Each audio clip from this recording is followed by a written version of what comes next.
Welcome back to the Cossy Arsenal podcast. My name is Cossy. Welcome back to a brand new video. This is the latest Arsenal news and transfer news. Arsenal believe they can sign Nico Williams this summer as we look to strengthen our forward line. Victor Osimhen's price has been set at 90 million maximum, and that means that Arsenal are not going to go anywhere near that deal. They think 90 million for Victor Osimhen is too much, and therefore that deal at the moment is off. We'll talk about Arsenal's interest in Sesko in the next summer, because it looks like Arsenal still think they can get Benjamin Sesko, if not this summer, then next summer. So they'll continue to build a relationship with the player and also with RB Leipzig if he's going to be sold next summer. And of course, Alexander Isak is signing a new deal at Newcastle, and that completely crushes our chances and our hopes of signing Alexander Isak this summer. Hit the like button, subscribe to the channel as well. Lots of stories making rounds around the club, but obviously we'll be reporting each and every story that comes out. Let's start off with the Graham Bailey story, which confirms that Arsenal are actually confident they can get Nico Williams this summer, as they think key competition Barcelona will not be able to sign him during this summer. So according to Graham Bailey, he says Arsenal and Liverpool will continue to keep close tabs on Nico Williams despite previous demands. A summer move to Barcelona remains a dream for the player. However, Barca are not in position to sign him financially. So what is going on with Nico Williams is actually very interesting. The player would love to play for Barca, and would love to join Barca at the moment. That is his dream move. That is priority. However, Arsenal and Liverpool think they are financially in a much better place to sign Nico Williams. So he's got a release clause of around £50 million. Barca have a theory, and their theory is they want to negotiate with Atletico Madrid to pay more money for Nico Williams, but not trigger the release clause. Arsenal and Liverpool on the other side, they're financially okay, and they're ready to trigger the release clause of the player if we can agree personal terms with Nico Williams. So Arsenal are really confident that talking to Nico Williams and maybe convincing him could be something that happens, and then we get him down to the Emirates Stadium this summer. Now, for me, he's one of the players I like. Williams is very, very talented, and I think he's a gifted footballer. However, my problem with him is Spanish footballers have an obsession with Real Madrid and FC Barcelona. This is a deal that could take a lot of time. Now, of course, Barca are going to have to negotiate with Atletico Bilbao for quite some time, and I think that's going to drag on. I think Arsenal don't need to find themselves in a situation where you have Nico Williams undecided whether he's going to join you or not, and then Atletico Bilbao as well. They will give Barcelona a priority over Arsenal. So what I would say here is Arsenal just need to establish the conditions of this deal. If we are sure Nico Williams doesn't want to play for us, walk away and go and get another player. I've looked at Bakayoko at PSV. Exciting talent. Real exciting talent. We can go and move on to Bakayoko. Why I like Nico Williams, I've seen him play on the right wing, so I've also seen him play on the left wing as well. So we are talking about a player who's got the ability to play on both flanks, and that would be a massive addition to the front line in this Arsenal side. I mean, we've been talking about Saka getting some rest. We've been talking about Trossard and Martinelli. All those players, by the way, including Nico Williams, by the way, are all playing at the Euros and the Copa America respectively, which means that when Saka comes back, the problem that we are looking to solve, Saka playing less games and Saka getting some rest, the problem will still be there. He's still playing for England, and he was the brightest spark, the brightest star in that game that they played against Serbia. So you expect him to play each and every game, probably until the quarterfinals or round of 16. I don't expect England to go beyond the quarterfinals or round of 16.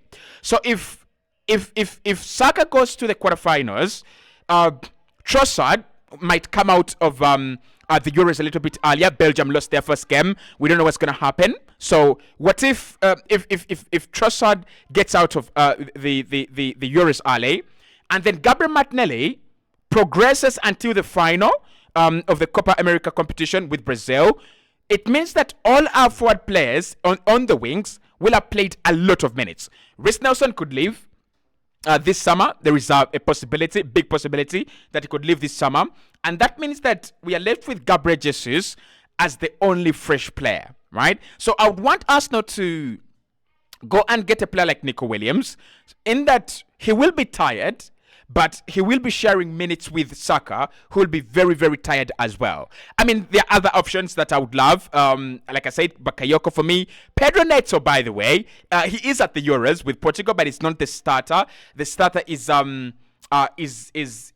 Liao. So if you can get Pedro Neto in, if you can get Eberechi Eze in, any of those guys, Michael Olise, any of these boys would do actually a fantastic job. What I want to hear is that Arsenal are willing to sign a new forward. Regardless of the position, left wing, right wing, we must bring in a new forward. That forward line didn't convince me very well last season. I was not 100% sold onto the idea that forward line is enough. I wasn't sold onto the idea. But let's wait and see what happens with Nico Williams. Like I said, he loves Barca. He wants to play for FC Barcelona.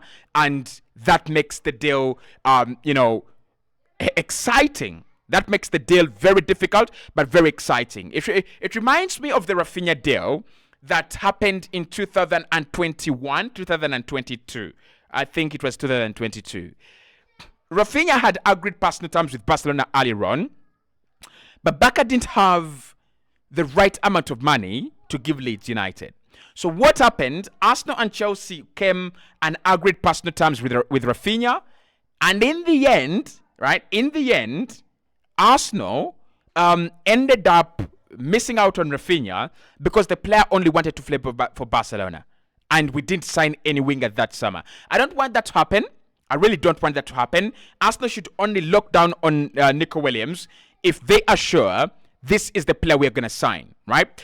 Now, Osimhen. It's a very interesting situation again. Victor Osimhen has less chances now of joining Arsenal as compared to yesterday.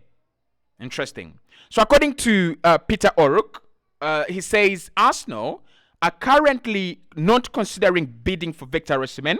Sources have told Football Insider. Osimhen has a 113 million release clause, but it's Napoli, and it says but it is believed Napoli would accept around 90 million pounds. However, that outlay is seen as unacceptable by Arsenal, and therefore they don't wish to get involved and engaged. Now, Osimhen signed for Napoli for around 67 million pounds, right? Around 67 million pounds. That was 2 years ago, or 2 seasons ago, 2 summers ago, or 3 summers ago. He's done very well as a player. I've got to give him a lot of credit. He's done well as a player. He's won them the Scudetto, and he still has a contract that he's just signed. And Napoli, however much they're desperate to sell, right? I don't think they're going to accept Arsenal's miserable 75 million. That's not going to happen. So, what happens with Osimhen now doesn't concern Arsenal. I think that is what I've got to say. What happens with Osimhen doesn't concern Arsenal. They have set their last price at 70 million. Arsenal are not going to pay 70 million for this guy. 90 million. Arsenal are willing to pay 70 million. It's over. That is where you walk away. That is where you let the deal go. That is where now, as Arsenal, you accept that this deal is beyond you, right? Someone asked me that if Arsenal have 200 million, why don't we just splash the 200 million around? And I'm like, even if you had 200 million, you would do 3 50 million pound signings, and that's already 150 million. So I don't think Arsenal are in a position where we can sign a 190 million pounds, player this summer. We are not in that position, and that's why we're going for Amadou Onana, who's likely to join Arsenal this summer. Like, he's the one that is 100% likely, right? So Osimhen, that is off the table. I don't want to lie now. Osimhen is off the table. Isak is signing a new deal at Newcastle. That is off the table as well. Right? That is off the table as well. Now, this story is going to blow your mind. Arsenal have decided to continue monitoring and looking at Benjamin Sesko. They're going to keep their relationship open with RB Leipzig, and they're also going to keep their relationship open with Benjamin Sesko, as he is a long-term target, and they believe they can get the deal done next summer.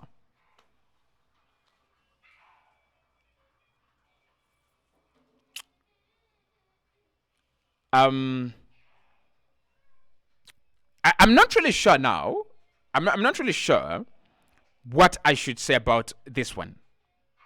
I'm not too sure what I should say about this one, because Sesko chose Leipzig over Arsenal in a transfer summer where Arsenal are big on Sesko, and I assume we actually told his camp that we needed a striker, that Edin Ketia was going to leave, that something was going to happen, and he chose to stay at RB Leipzig.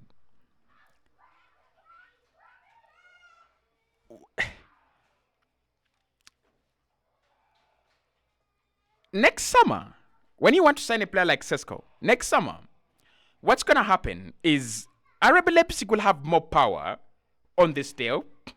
There will not be any release clauses. So that means that you'll have to go back to Leipzig and now negotiate with them for a better price, right?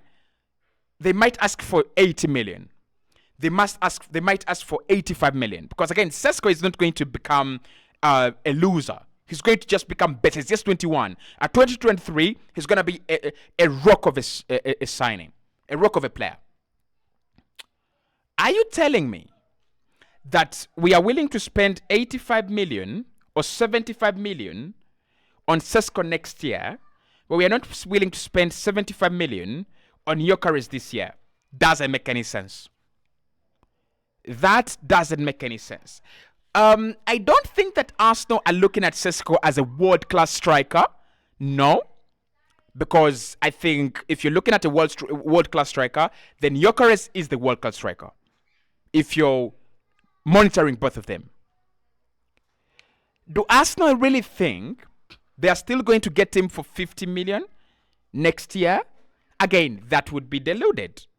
That would be delusional. That's not going to happen.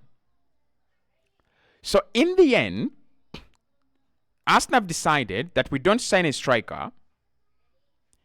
No Osimhen, no Gyökeres, no one. And we wait for Sesko. I kind of feel like the next story we are going to hear is Nketiah stays. Why do I have it in my head that the next story we are going to hear is Nketiah stays? I didn't see this one coming. I'm not surprised now why. I think Nketiah will stay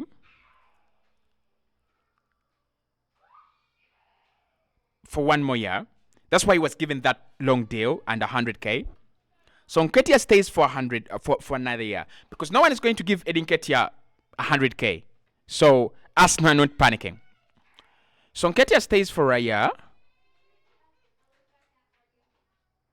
Arsenal wait for Sesko for another year as well. Well played. Now, are we sure that he's going to sign for us at the end of next season? I don't know.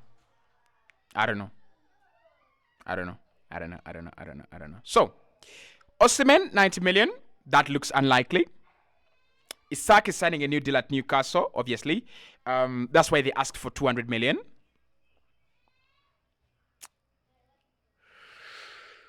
I think I should talk to Glenn at 9 about this. I hope I'll be able to get him, because it's quite fascinating. It's quite very, very, very fascinating.